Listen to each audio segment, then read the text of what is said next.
Hello, darling.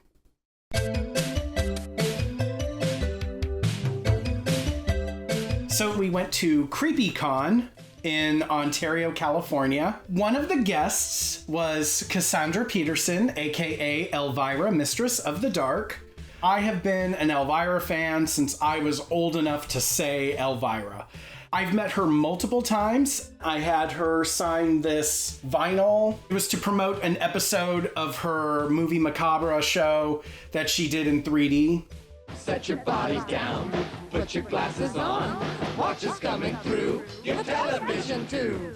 A few years ago, I got her memoir signed and even got this photo with her. And just last summer, I got her to sign a poster for Elvira's Superstition, which was this simulated roller coaster she did in the late 90s, which was one of my all-time favorite things. Mm-hmm. My family took a trip to Orlando. Did we go to Disney World? No. Did we go to Universal Studios? No.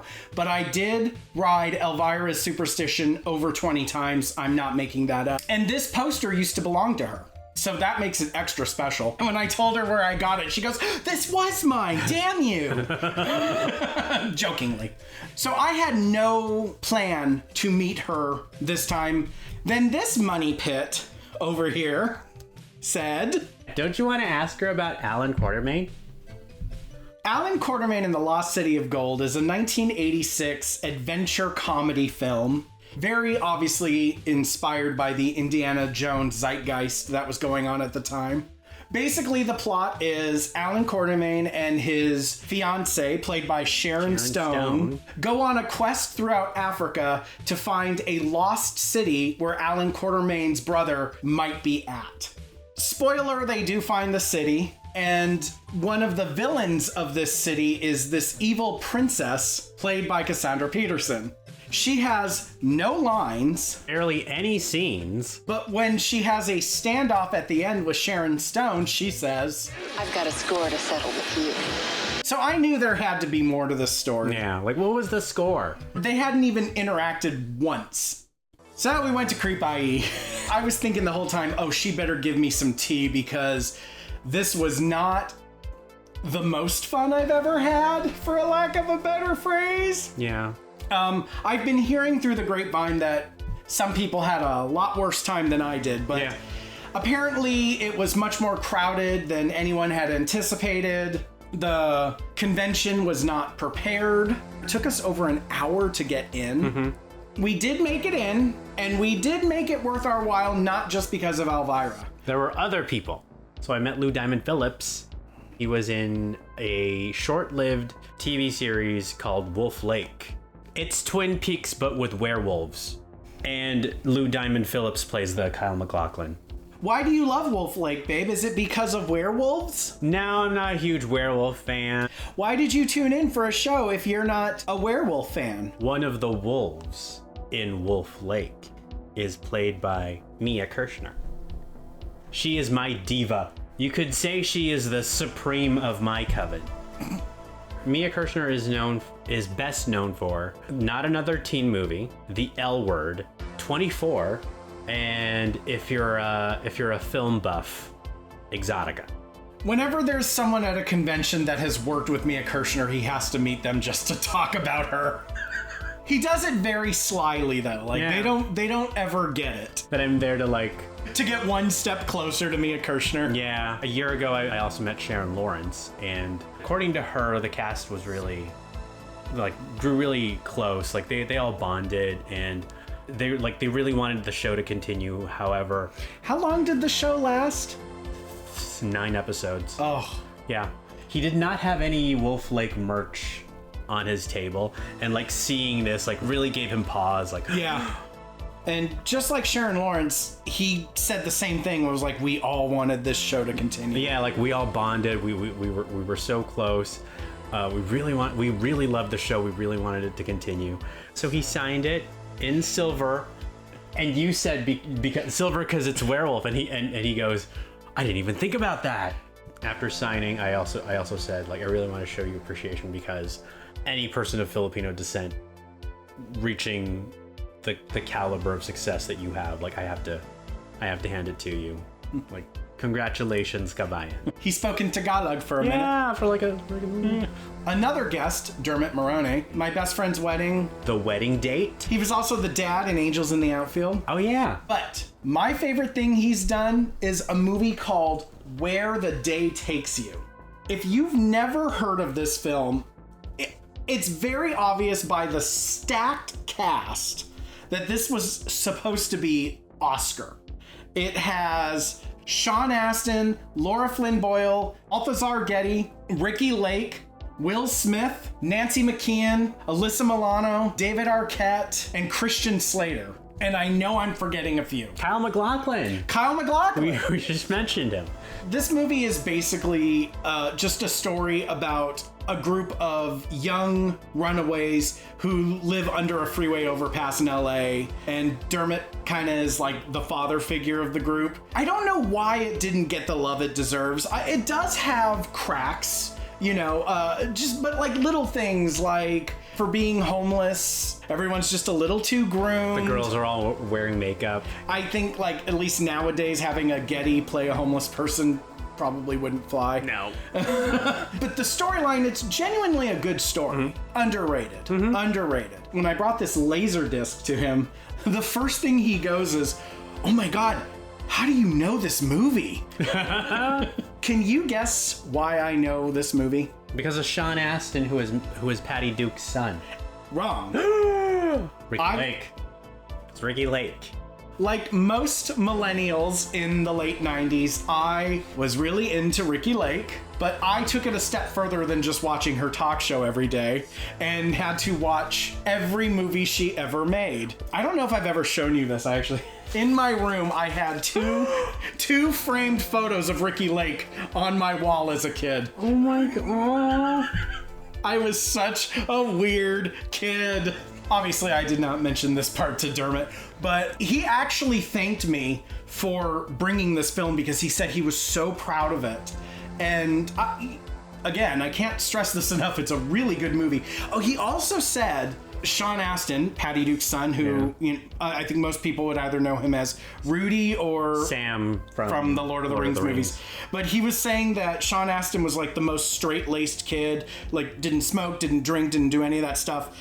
And then in this movie, he plays a drug addict and does it really well. Highly recommend this movie if you've never seen it. A few feet away, Miss Jamie Presley, and I got her to sign this Not Another Teen Movie DVD of mine. So once again, he had to meet someone who also worked with Mia Kirshner. Tangentially related to my queen. But apart from Mia, the other scene stealer of this film was Jamie Presley. While she was signing, I was like, if you can you please write ooh in jujitsu? I knew she was gonna need help spelling jujitsu because like no one knows how to spell jujitsu. So I was like, J-I-U-J-I. While I was saying the rest of the spelling, she was still at the first J-I. So she was like, do you want me to do the accent thing? Yeah. She goes, okay, now you just me in. Yeah. That's what my husband does. He makes the accent come out of someone. But we did get there. I was like, I am so sorry. And then we gushed for a minute about this movie because she also is very fond of it. And she said it's very funny because she was in this movie and also in Can't Hardly Wait, which this movie parodies. And then I went, well, you also had my favorite line in that movie. And she was like, oh, which one? I don't think she's prettier than Gwyneth. Not even. One of my friends was with us who I went to high school with, and he mentioned to her, Not Another Teen Movie was shot at our high school, which made her go like, oh my God. Yeah, she said something like, I love being reminded of how old we are. But yeah, I totally forgot that movie was shot at my high school because the movie that I remember was A Cinderella Story, which if you guys are, I mean, I'm sure most millennials have seen that movie, but if you've seen that meme that keeps going around where she goes, Laugh out loud. if you look at the back, she's sitting on something and it has words, but you can't really see what it says. Fun fact, it says Friendship Circle. It was the Friendship Circle. No, it wasn't. My guess is that's where people go to secretly smoke cigarettes. No, it was in the middle of the... It was kind of like where Buffy and everyone would sit. Oh. It was like that, but only like certain groups sat there. It was not a free-for-all. Oh, that's where the popular kids sat. I don't remember. Oh, yeah, we had that too on our campus. Yeah. So, Elvira. Yeah. It took 2.5 hours to get to the front of that line. And let me tell you, like, people were leaving the line. Yeah. At one point, she had to go on break, so everyone just hit the floor. It looked like a sit-in. Remember that scene in Total Recall where they cut the air off in Mars and everyone's just laid out? Like, it looked like that. Miss Peterson, your line dropped. They're leaving? No, they just all hit the floor. My friend who was with us decided this wasn't worth it, and he just left us and went around the convention and just lived his best life. But we finally made it to the front. I handed her my VHS copy of Allan Quatermain and the Lost City of Gold. She signed it Cassandra Peterson. She didn't even do Elvira. She did Cassandra Peterson, and she drew a little arrow to her character. I didn't even get a chance to ask her, and she starts spilling all the tea about this movie. So she goes, we went to Zimbabwe to film this movie, and something happened where they couldn't get some of the film out of the country. So they had to do reshoots in LA, but the reshoots were in October, and I had already committed to doing Not Scary Farm. I don't know how famous Not Scary Farm is outside of the LA area. Since you didn't grow up here, do you know what Not Scary Farm was, or did you know what it was before you moved here? I didn't know a lot about it, and I also am like one of the only people. Did you know that during the Halloween season, it converts into Knott's Scary Farm? Only when I moved here. Okay. Yeah. Between 1981 to 2016, except for a few years in the mid-2000s, Elvira did a show there, and she would do several shows a night from like late September to Halloween. Yeah. I went to Not Scary Farm just to see these shows. So I digress. She was already committed to doing Not Scary Farm. So what did they do? They just basically cut her out of the film. I mentioned the Sharon Stone thing, and she was like, I was in so many scenes with Sharon Stone. I was upfront with her and said that, I'm going to do a YouTube video where I'm going to talk about this movie, and I'm just trying to get as much information as I can. I asked her, do you remember what your storyline was going to be? What was the score Sharon Stone had to settle with you? And she just froze, and she looked at me with this face, like very nice, but like, oh boy, you're putting me on the spot. Yeah. And like not 2 seconds later, the guy running her table was like, we need to move this line along, which my paranoid butt was thinking she had a button under the table. Oh. That was like, get him out of here. Stuff like that mortifies me, so I was like, I'm so sorry, I didn't mean to take up all your time. But she did, before I left, she said, look, I'll tell you this. I don't remember what my storyline was.